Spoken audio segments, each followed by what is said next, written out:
తన వాట్సాప్ గ్రూప్లను ఫేస్బుక్లను పెడుతున్నాడు. ఇది చాలా గొప్ప విషయము.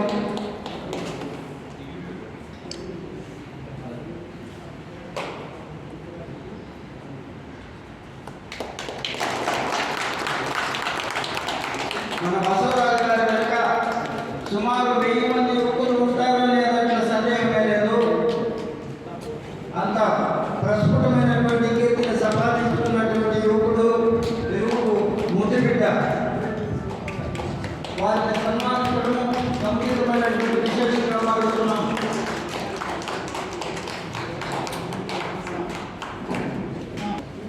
తరువాత ఏబి సీతారామయ్య గారు,